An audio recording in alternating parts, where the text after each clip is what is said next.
Consider this. In 1750s London, one of the most provocative things a gentleman could carry through the rain was not a sword. It was a piece of oiled silk stretched over 8 thin ribs.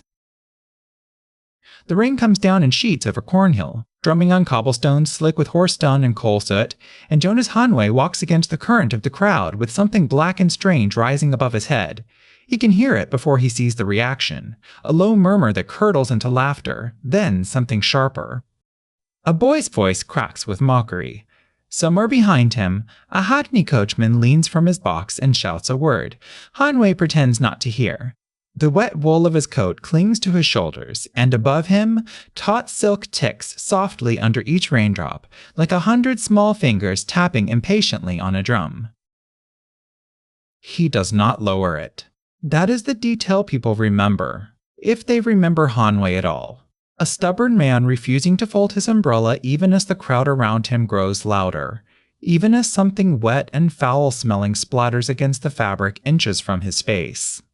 Historians still debate how much of what happened next was true and how much became legend in the retelling over the following century. But the shape of the story has survived for a reason, and to understand why a man would risk public humiliation over a folding contraption of silk and whalebone, we have to go back a very long way before that London afternoon, back nearly 3,000 years, to a sun so fierce it required a servant standing perfectly still, holding shade over the head of a king.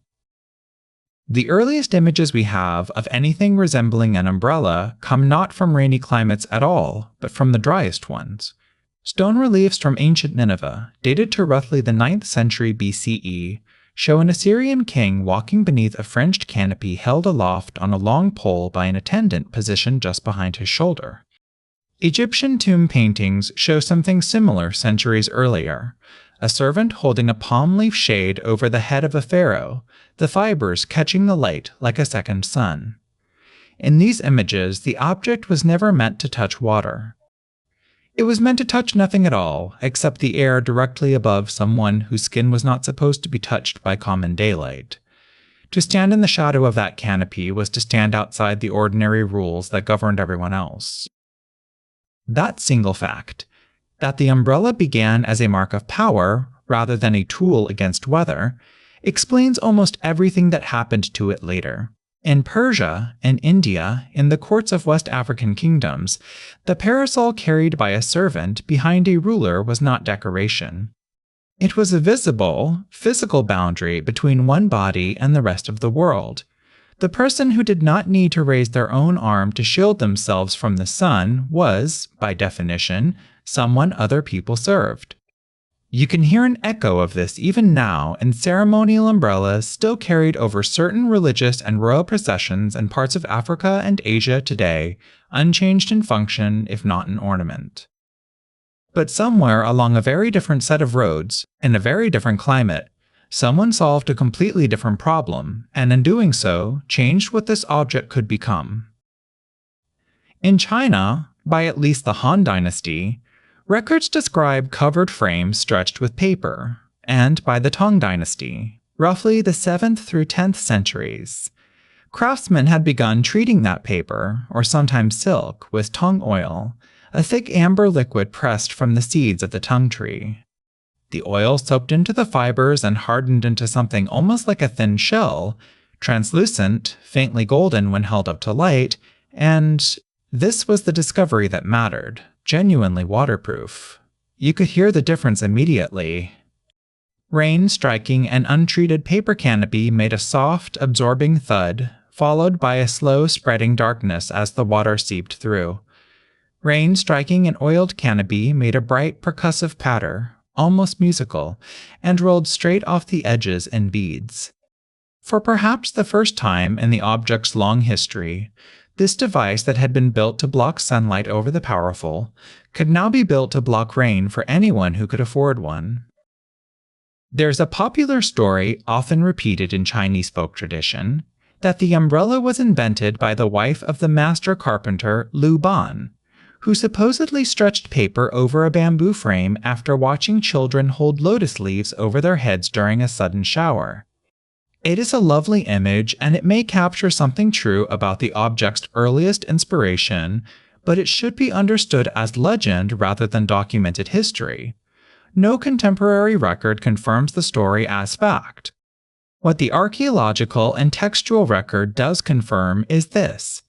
By the time European traders began sailing into Chinese and Japanese ports in meaningful numbers during the 16th and 17th centuries, oiled paper umbrellas were already a common, unremarkable object in daily use across East Asia, sold in marketplaces, carried by farmers, propped in doorways to dry, about as exotic to a local resident as a pair of shoes. Which makes what happened next a little strange to imagine. When examples of these devices, along with sketches and travelers' descriptions, filtered back into Europe, they did not arrive as a practical solution to bad weather.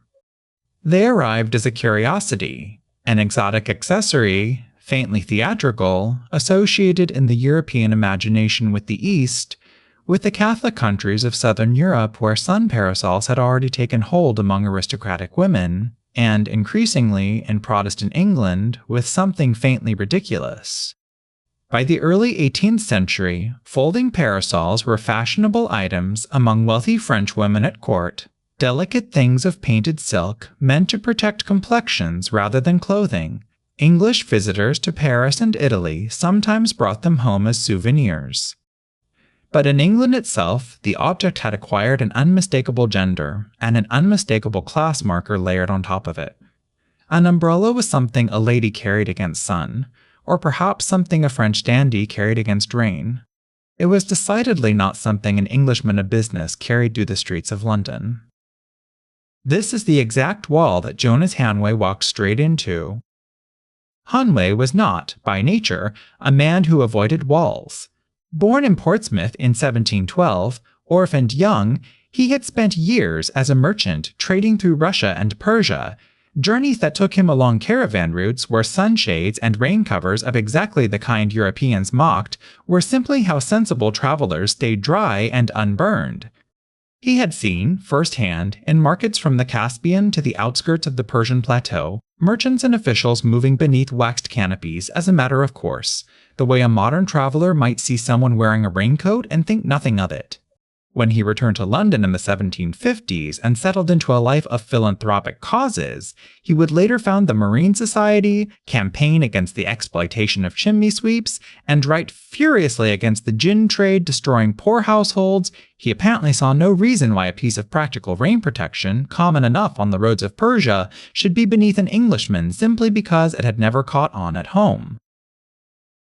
So he began carrying one.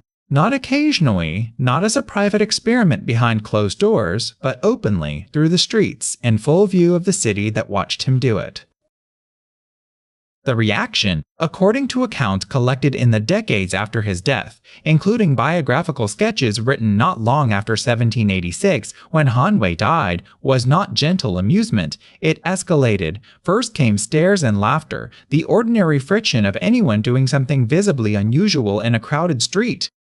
Then came the taunting, boys running alongside him shouting, grown men calling out from doorways. And then, in the stories that have been passed down and retold with varying degrees of embellishment, came something closer to physical hostility, objects thrown, refuse flung in his direction, and confrontations with the men who drove hackney coaches and carried sedan chairs through London's rain-slicked streets for a living. It is worth pausing here on exactly how much of this can be verified. The core fact that Hanway carried an umbrella publicly in London in the 1750s and became known, rightly or wrongly, as the man who popularized it there, rests on reasonably solid ground in the historical record. The specific, colorful details of mud being hurled and coachmen screaming threats belong more to the realm of repeated anecdote than confirmed primary source fact, and responsible historians flag it as such. But even taken as embellished tradition, the anecdote points towards something real and worth asking about.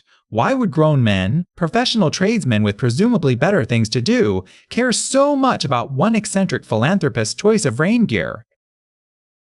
Here is where the story bends, and where the meaning of everything we have just described quietly turns over. London in the mid-18th century ran, in no small part, on rain. not metaphorically, literally. The city's transportation economy depended on people needing to get from one dry doorway to another without ruining their clothes or shoes in the mud and filth that coated London's streets, especially during downpours. Sedan chairs, carried by 2 men front and back, and hackney coaches, waiting in ranks along major thoroughfares, existed largely to solve exactly this problem, getting a person of means across a wet city without getting wet. A rainstorm was, from a coachman's perspective, good for business.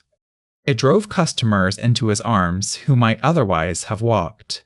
An umbrella, cheap, reusable, requiring no fare, no tip, no waiting, an umbrella threatened to quietly dissolve that entire arrangement. If enough people adopted the habit of simply opening an umbrella and walking wherever they needed to go, an entire trade built around sheltering people from the rain could shrink into irrelevance. Seen this way, the mockery and hostility Hanway reportedly faced stopped looking like simple snobbery about French fashion and start looking like something closer to an early skirmish over labor and livelihood. Ordinary working men watching one stubborn philanthropist demonstrate in public, day after day, that their services might not be strictly necessary.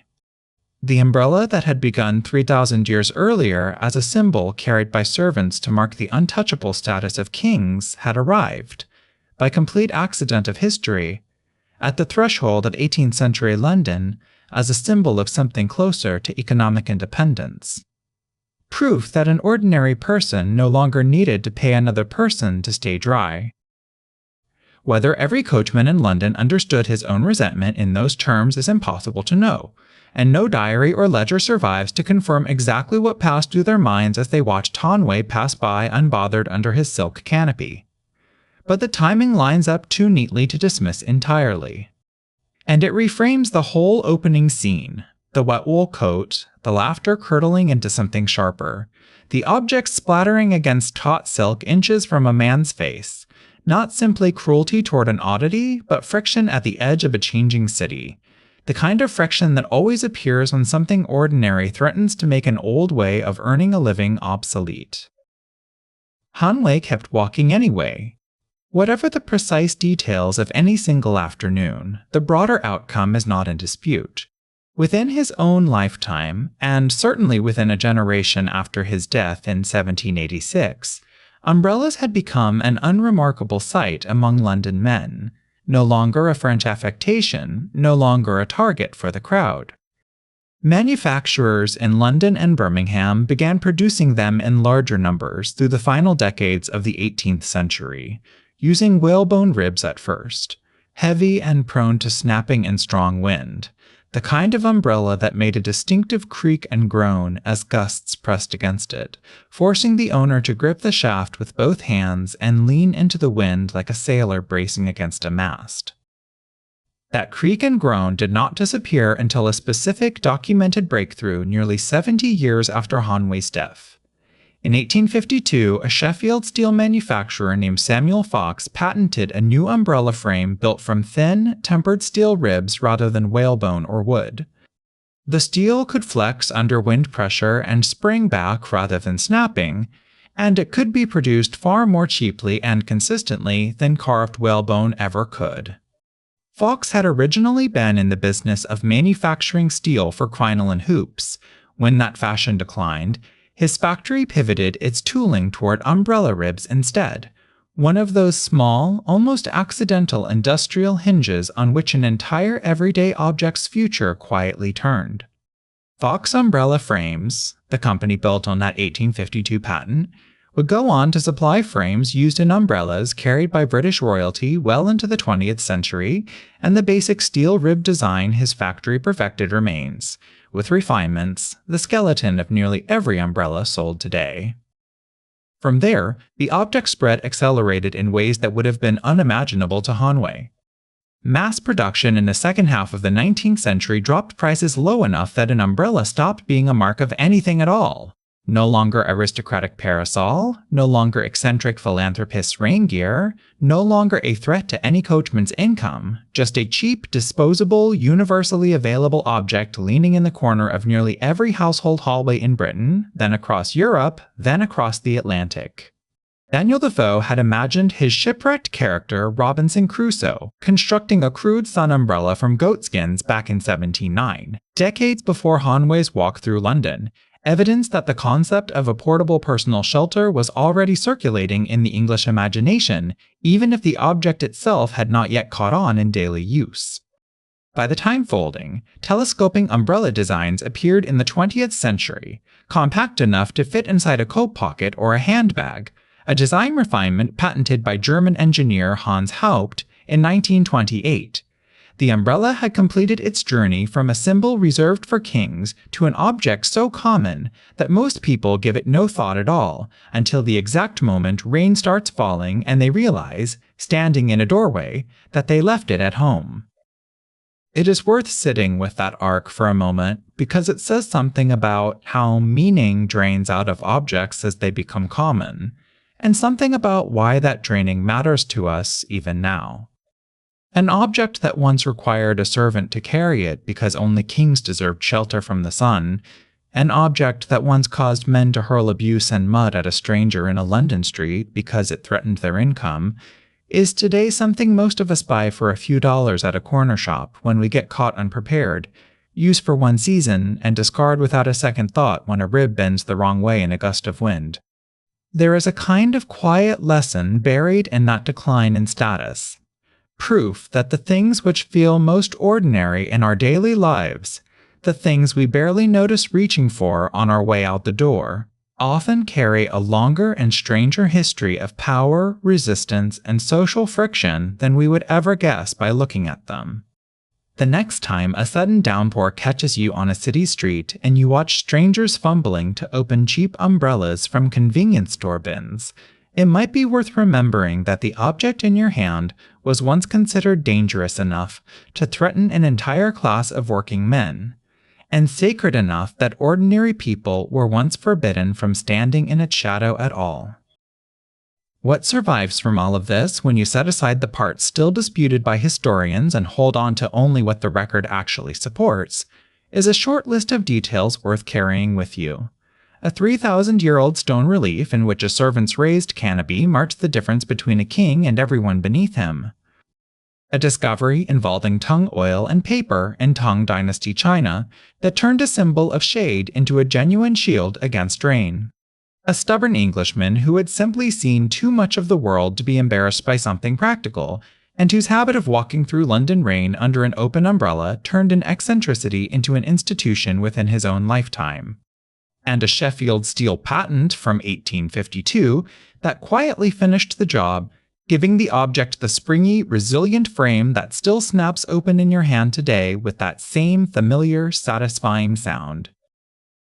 So the next time you duck under an awning during a sudden downpour, or watch a stranger's umbrella turn inside out in a gust of wind, or reach for one without thinking as you head out the door, what do you imagine Jonas Hanway would say, watching how thoroughly the world eventually agreed with him?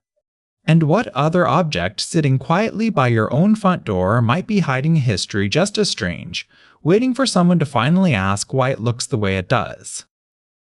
Main sources for this story include T.S. Crawford's A History of the Umbrella, Marion Rankine's Brolliology, A History of the Umbrella in Life and Literature, and archival records from the Science Museum Group and the Victoria and Albert Museum on Samuel Fox and the steel-ribbed umbrella frame. The full list is in the description.